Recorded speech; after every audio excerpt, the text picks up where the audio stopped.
주진우의 이슈 해설. 구독, 좋아요, 알림 설정 부탁드립니다. 안녕하세요. 국민의힘 주진우 의원입니다. 연일 이재명 피고인에 대한 공직선거법 위반 사건, 대법원에서 속보가 쏟아지고 있습니다. 오늘은 어제 전원합의체에 회부한 이후에 바로 오후에 첫 번째 심리기일을 열었고요. 이틀 뒤인 바로 내일이죠. 24일에 다시 한번 전원합의체 심리기일을 지정했다는 보도가 있었습니다. 그러니까 제가 어제 영상 보신 분들은 아실 텐데 일주일에 2번 정도 심리기일을 여는 것은 이제 좀 더 신속히 하겠다는 뜻이죠. 윤석열 대통령 탄핵 재판에 있어서 헌법재판소가 일주일에 2번씩 재판을 열었던 것을 기억하실 겁니다. 근데 당시에는 증인에 대한 증인신문을 해야 되기 때문에 오히려 증인신문을 준비하는데 좀 시간이 필요하고 출석도 해야 되고 당시에는 또 수사도 받고 있는 상황이었기 때문에 사실은 헌법재판을 일주일에 2번 여는 것은 조금 기일 지정이 있어서 무리한 장면이었거든요. 근데 이 대법원 사건은 이재명 피고인이 출석할 의무가 없습니다. 변호인도 출석을 안 해요. 그냥 대법관들끼리 모여서 서류를 가지고 재판을 하는 겁니다. 그렇기 때문에 대법관들의 어떤 시간만 허락된다면 일주일에 3번, 4번을 여는 것도 가능합니다. 근데 왜 이렇게 이틀의 간극을 두냐면요. 대법관별로 재판연구관들이 배속이 돼 있거든요. 재판연구관들은 보통 법관 한 20년 정도 가까이 하신 굉장히 엘리트 부장판사 이런 분들이 이제 재판연구관으로 있으면서 이 대법관들을 보좌하게 됩니다. 그러면 심리기일을 열고 쟁점을 정리하고 쟁점에 대한 서로 의견을 나눈 다음에 더 검토가 필요한 부분이 있으면 재판연구관들끼리 또 검토를 하는 것이죠. 그리고 각자 다시 기록이나 법리나 기존 판례 같은 거를 다시 검토하고 그 다시 검토된 내용을 토대로 논의를 해야 되기 때문에 이제 어제 심리기일을 첫 번째로 열고 바로 오늘이 아닌 하루 간극을 두고 목요일에 심리기일을 지정한 것입니다. 이게 심리기일을 빨리 지정하니까 민주당에서는 굉장히 격한 반응이 나오고 있습니다. 불안한 거죠. 그만큼 2심 무죄 선고에 대해서도 민주당도 자신이 없는 거예요. 만약에 진짜 무죄고 진짜 억울하면 빨리 무죄 확정해 주세요 해야 되지 않겠습니까? 근데 그걸 전혀 그렇게 하지 않고 자꾸 재판이 한참 뒤에 열릴 거다, 뭐 몇 개월은 걸릴 거다, 혹은 재판을 빨리 하면 안 된다, 뭐 이런 식의 얘기를 하는 게 굉장히 이율배반적이죠. 윤석열 대통령 탄핵 재판을 빨리 하라고 하면서 180일 기간인데도 뭐 하루 빨리 하라고 막 하면서 이 재판에 대해서는 자기들 재판은 천천히 하자. 그 법치주의가 제일 중요한 원칙이 평등과 균형이거든요.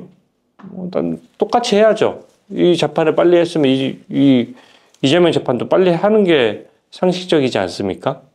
근데 그런 것을 자기들도 좀 느낌이 싸한지 계속 재판을 늦춰야 된다는 과격한 발언들을 쏟아내고 있는 상황이고요. 우리 국민의힘 지지자 또 일부 국민들께서도 또 이렇게 걱정하시는 분들도 있어요. 이게 전원합의체가 빨리 열리는 것 보니까 무죄를 빨리 확정해줘서 이재명 피고인에게 날개를 달아주려고 하는 거 아니야?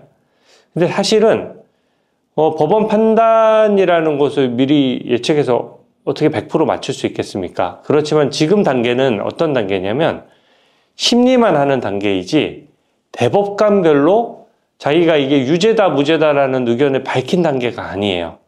그러니까 지금 단계는 적어도 뭐 예를 들어서 대법원장이 이재명 피고인을 봐주기 위해서 선고기일을 빨리 잡는다, 이런 말은 틀린 말입니다. 잘못된 말이에요.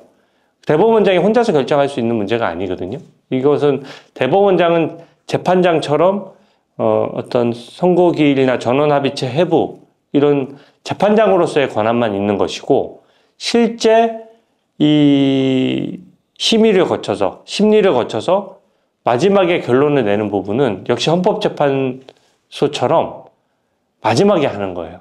그러면 그때 이재명 피고인이 권순일 대법관 덕을 봐서 2심 유죄가 대법원에서 무죄로 바뀔 때도 어떻게 됐냐면 전원합의체로 해부된 다음에 한 달 만에 무죄로 바뀌었거든요. 그러니까 전원합의체에서 딱 심리기를 한 번만 열었습니다. 그만큼 대법관들이 모여서 심리기를 열 때는 각 재판연구관들이 어느 정도 자료 준비나 검토가 끝난 상태예요. 그래서 심리기를 열고 아마 그때는 그 첫 번째 심리기일에서 결론이 나온 거죠. 근데 이번에는 어제 그 심리기일에서 결론이 도출되지 않고 아마 쟁점 정리를 했을 것이고 내일 심리기일에서 뭔가 결론이 나거나 이게 더 논의할 필요성이 있으면 한 번 정도 더 기회를 열 여지는 있습니다. 바로 다음 주가 되겠죠. 이게 증거조사를 하는 게 아니기 때문에 대법원에서 심리기를 3번씩 여는 경우는 저는 본 적이 없거든요. 그때 이재명 피고인이 1심 유죄 벌금 300만 원이 친형 강제 입원에 대해서 관여 안 했다라는 부분으로 1심에서 벌금 300만 원 나왔던 것이 무죄로 바뀔 때까지 그 전원합의체 심리는 딱 한 번만 열렸다는 것을 보시면 제가 하는 말이 어떤 말인지 이해가 되실 겁니다. 딱 한 번만 열렸어요. 그리고 그 한 번으로 결론이 났던 것이고 7명의 그 대법관은 무죄라고 받고 5명은 유죄라고 받기 때문에 7대5로 좀 아슬아슬하죠. 7대5로 이재명 피고인에 대해서 그 당시 무죄 취지로 파기환송이 됐던 겁니다. 이번에도 마찬가지예요. 지금 심리기일 중간이기 때문에 뭐 봐주기 위해서 신속하게 한다. 혹은 반대로 민주당 주장처럼 뭔가 결론을 정해놓고 빨리 하는 거 아니냐. 이런 건 아닙니다. 결론은 안 정해진 거예요. 대법관들 12명 있는데 그분들의 어떤 법리적인 견해나 그런 것들을 12명은 어떻게 일일이 다 예측할 수 있겠습니까? 이거는 더더군다나 대법관 분들은 이 정치 성향을 거의 헌법재판관들보다 더 드러내지 않거든요. 다 중도에 가까운 분들이다 보니까 중도 보수로 분류하는 분들도 있고 중도로 분류하는 분들도 있지만 사안별로 뭔가 법리에 따라 이렇게 판단하는 분들이고 저는 2심 판결이 워낙 비상식적이었기 때문에 대법관들께서 보셨을 때는 저는 1심 재판부의 판결 내용이나 법리가 훨씬 더 알아듣기 쉽고 국민들도 이해하기 쉽고 기존 법리에도 맞다라는 생각이 들고요. 2심에서 이재명 피고인에 대해서 무죄를 선고했던 것은 법리도 너무 독특하고 저는 대국민 설득력을 갖기 어렵다라고 봅니다. 그래서 저는 대법원에서 뒤집힐 가능성이 높다라고 보는 것이고요.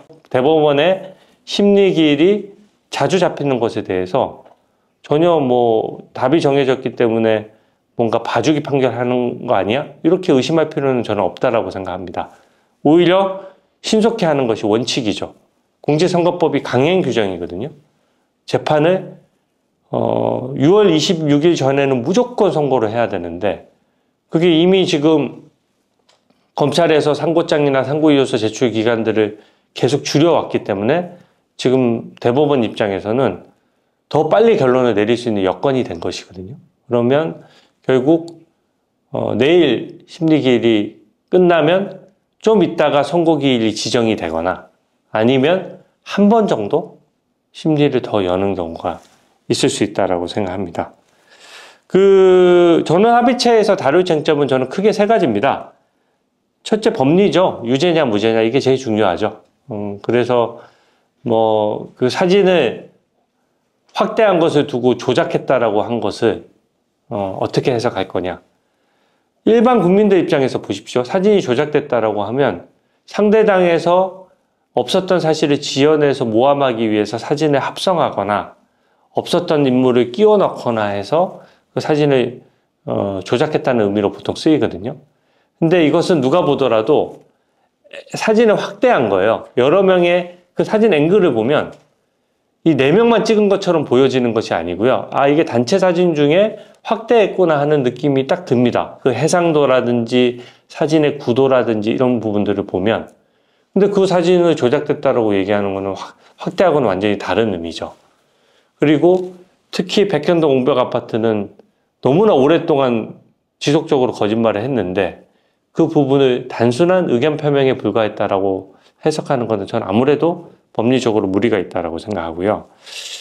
두 번째 그 판단 여부는 파기자판 여부예요. 근데 대부분의 변호사들이 파기자판은 될 가능성이 없고요. 이렇게 말씀을 하십니다. 근데 저는 좀 생각이 다릅니다. 파기자판에 대해서 저희가 강력히 주장을 해야 돼요. 그리고 국민을 위해서도 파기자판을 하는 것이 굉장히 법률적인 논란이나 이런 것들을 깔끔하게 정리하는 길입니다. 파기자판은 어떻게 되어 있냐면요. 규정상으로 1심과 2심에서 수집된 증거만으로 대법원이 직접 판결할 수 있는 경우에는 판결하라고 되어 있어요. 그러면 파기자판을 이때까지 과거에 대법원은 해왔습니다. 그런 기준에. 이 사건도 1심에서 2년 2개월, 2심에서 4개월 반을 끌었으니까 얼마나 기록이 두껍습니까? 이 두꺼운 기록에 더 조사할 게 뭐가 있나요? 사실상 공무원들을 다 불러봤지 않습니까? 그러니까 더 조사할 증거도 없고 1심과 2심의 증거관계에 대한 판단은 똑같았거든요. 사실관계도 똑같고 증거의 채택에 있어서도 서로 이견이 없었습니다. 그러면 사실관계를 확정하는 데 있어서 대법원이 거리낄 게 없는 것이죠. 다만 대법원이 파기자판을 안 했던 이유는 딱 하나입니다. 재판이 너무 많아서요. 이 사건이 너무 많으니까 파기자판까지 하면은 가뜩이나 사건이 밀려 있는데 더 밀리는 거예요. 그러니까 항소심에서 내려보내는 게 더 효율적이라고 판단을 했던 것이고요. 제가 이번 영상 초기에 딱 말씀드렸던 게 뭡니까? 이게 공직선거법 규정상 모든 사건에 우선적으로 결정 내리도록 아예 법에 명시가 돼 있잖아요. 이게 파기자판할 수 있는 어떤 명분이 되고 법적 근거가 되거든요. 모든 사건에 대해서 우선해서 할 수 있기 때문에 이 사건만 파기자판을 해서 다른 사건이 좀 미뤄지더라도 그게 공직선거법의 규정 취지인 것입니다. 그래서 파기자판 당연히 저는 가능하다라고 생각하고, 물론 저도 법조인인데 파기자판 수년간 없었던 거 제가 모르겠습니까?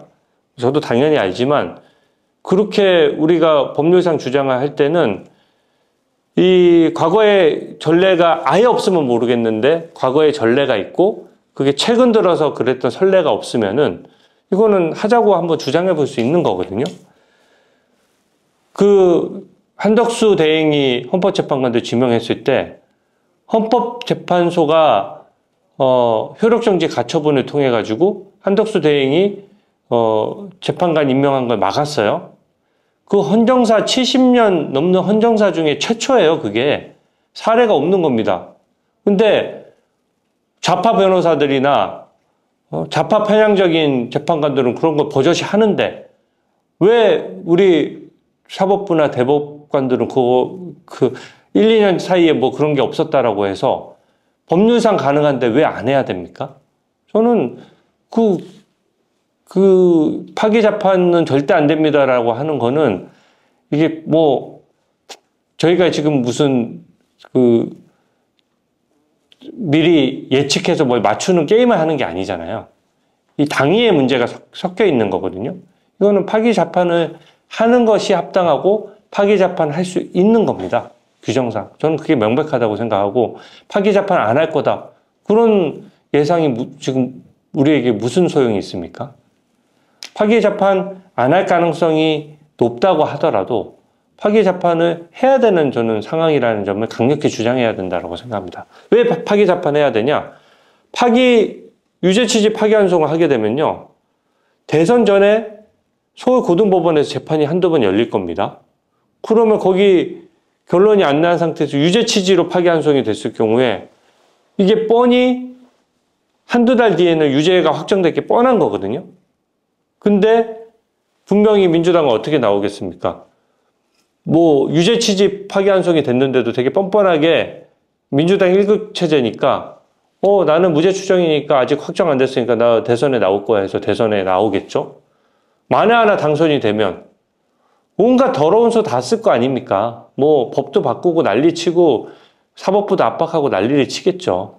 원래 순리대로라고 하면 파기환송된 다음에 이 다음 재판도 멈추지 않고 계속 돼야 되거든요.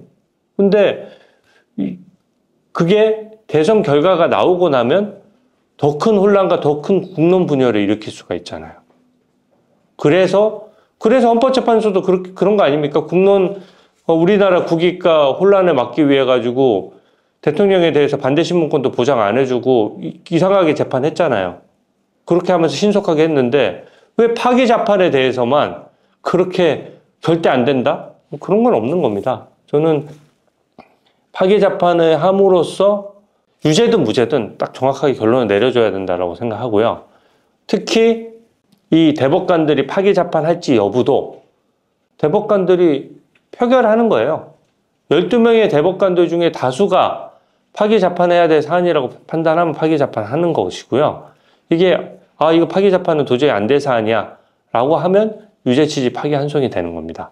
그래서 유무죄에 대한 판단과 파기 재판 여부에 대한 판단이 둘 다 저는 대법원 결정문에 나와야 된다고 생각하고요. 만약에 유죄 취지로 파기 환송을 한다라고 가정하면 대법원은 대법원 차원에서 대통령이 당선되면 하던 재판은 멈추느냐 여기에 대한 답을 내놔야 돼요. 결정문에 딱 박혀야 됩니다. 그렇게 안 하면 서울 고법의 사건이 내려가서 유죄 취지로 파기 환송이 내려왔다고 가정하면 유죄 취지로 판결문에 써야 되지 않습니까? 근데 대선이 끝났어요. 만에 하나 이재명이 대통령이 됐어요. 그러면 서울고법재판부에 달린 거예요. 서울고법재판부가 재판부로서 해석을 해서 이거는 재판이 계속 진행된다라고 봐야 돼 라고 하면 재판이 계속 진행돼서 대법원까지 올라갈 것이고요. 난 재판을 멈춰야 될 것 같아 하면 멈추게 되는 거거든요. 근데 그 중요한 대한민국의 방향성을 가늠할 그 중요한 결정을 서울고법에 있는 법관 3명에서 결정해가지고 뭔가 사법부의 권위나 이런 실리기 어렵거든요. 그러니까 이거는 결과적으로 서울고법이 어떻게 판단을 하든 대법원에서 대법관들이 판단을 해줘야 되는 문제죠. 이 문제만큼. 헌법의 중요한 해석 문제지 않습니까? 이 부분은 제가 그때도 말씀드렸다시피 헌법재판소하고는 상관없는 거예요. 헌법의 해석 문제이긴 하지만 이 재판이 멈추느냐 안 멈추느냐 하는 그 판결 진행은 오로지 사법부에서 해석하는 것이고요. 헌법재판소는 사법부의 판결에 대해서는 토를 달 수가 없는 겁니다. 그게 딱 헌법재판소 결정에도 나와 있어요. 그러니까 결과적으로 이 대통령이 되면 재판이 멈추느냐 안 멈추느냐 이 문제만큼은 결과적으로 무조건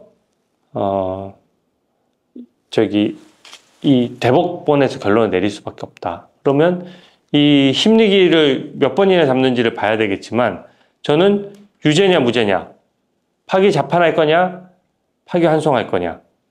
파기 환송한다면 대통령이 됐을 때 재판이 멈출 거냐 말 거냐. 이 세 가지 쟁점을 저는 다 논의할 것이라고 봐요. MBN 단독 보도가 있었습니다. 조희대 대법원장이 수개월 전부터 이재명 재판 중지를 검토해왔다. 당선 시에 재판이 멈추겠느냐 이런 거거든요. 그 법원 관계자 멘트도 나왔어요. 중대하고 예민한 사안인 만큼 관심을 갖고 미리 주변 의견을 청취하신 것이다.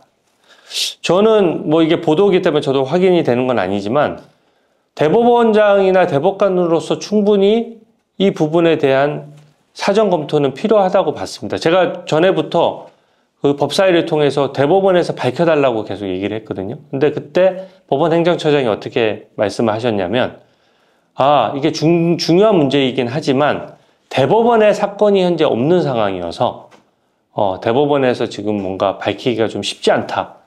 검토해 보겠다. 이런 정도로 말씀을 하셨거든요. 근데 이번 대선에서 국민이 투표할 권리인데 향후에 누가 됐든지 간에 어느 후보가 됐든지 간에 그 후보가 받던 재판이 멈추느냐 멈추지 않느냐는 적어도 그 재판 일정은 국민들이 알고서 투표를 해야 될 거 아닙니까? 국민의 알 권리이자 국민 그 투표권자에게 사전에 충분한 정보를 주는 것이거든요. 이 후보가 대통령이 되면 당선 무효가 돼서 재보궐선거가 일어날 수도 있습니다. 라는 정보를 알고 있는 것과 모르고 있는 것은 천지 차이지 않습니까? 그 정보를 정확히 맞다 아니다를 해줘야 된다는 것이죠.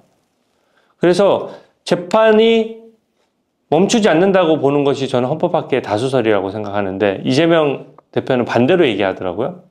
근데 어찌됐든 이 부분은 법적인 논란이 있는 부분이고 대법원만이 이 부분을 결정해 줄 수가 있습니다. 그래서 저는 심리기일을 한 번만 잡아도 충분할 것 같은데 이 목요일에 잡는다는 것은 제가 말했던 유무죄 여부 외에도 파기재판과 또 재판을 멈추는 문제, 재판이 계속되는 문제, 여기에 대해서도 좀 논의할 가능성이 저는 높다라고 생각합니다. 이 MBN 보도에 대해서 뭔가 대법원에서 이재명 후보가 대통령이 만약에 되면 재판이 중지되는 쪽으로 검토해 주려는 거 아니야? 라고 또 생각하시는 분들도 있는데 그렇지 않습니다. 지금은 제가 아까 말씀드렸다시피 심리랑 사전 검토 단계예요. 그러니까 대법원장이 혼자서 뭘 결론을 내린다고 해서 대법원장도 한 표입니다. 한 표. 그래서 보통 어떻게 하냐면요. 말석 대법관들부터 쭉 나는 유죄인 것 같아, 무죄인 것 같아, 나는 파기 환송해야 될 것 같아, 파기 재판해야 될 것 같아, 재판은 멈춰 안 멈춰 이런 걸 의견들을 쭉 밝혀나가고 대법원장은 마지막에 밝히거든요. 근데 관례적으로 뭐 예를 들어서 6대5가 되어 있으면 대법원장은 6명이 있는 쪽에 표를 하나 더 던져주는 이제 내부적인 관례가 있는데 이건 필수적인 건 아니에요. 그랬을 경우에는 또 대법원장은 또 다른 선택을 할 수가 있는 거거든요. 그래서 저는 이 어제 그 대법원장이 재판 중지 여부를 검토했다는 거는 오히려 저는 조금 긍정적으로 봤습니다. 이 국민의 알 권리 때문에 또 투표할 권리 때문에 대법원이 진지하게 고민하고 있구나. 그래서 이 부분에 대해서 어느 정도 결론을 내릴 가능성이 높구나 하는 점을 알 수가 있습니다. 심리기일이 지금 연속으로 지정된 부분 또 내일 심리기일을 하고 나면 다음 심리기일을 또 지정할 거냐 말 거냐를 보고 그 날짜를 보면 대략 선고기일이 나올 수 있거든요. 근데 오늘 여러 신문에서도 지적했다시피 후보 등록 전에 결론을 내려주는 게 좋거든요. 그래서 저는 다음 주면은 모든 심리가 늦어도 종결될 수 있고 이재명 그 피고인이 예전에 그 권순희 대법관 덕을 봐서 유죄가 무죄로 바뀌었을 때도 한 번밖에 안 열었잖아요. 심리기일을 뭐 2번 열고 더 다음 기일에 안 잡게 되면 이제 선고 최종 판결문 작성 작업에 들어갔구나. 선고기일 곧 잡히겠구나. 이렇게 생각하시면 됩니다. 저번에도 2020년 6월 15일에 이재명 피고인의 사건 관련해서 대법원에서 전원합의체 심리를 지정을 했고요. 전원합의체 해부하면서 심리를 한번 했거든요.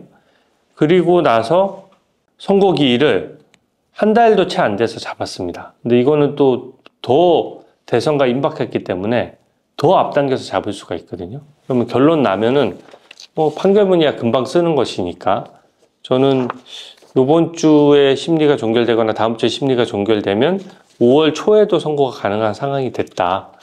그래서 5월 12일인가요? 등록일자 이전에 하는 것이 어떻게 보면 혼란을 가장 막는 방법이다. 이렇게 말씀드릴 수가 있겠고요.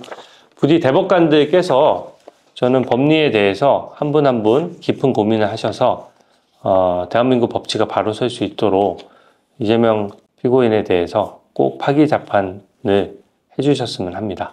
오늘 해설은 이것으로 마치겠습니다. 감사합니다. 주진우의 이슈 해설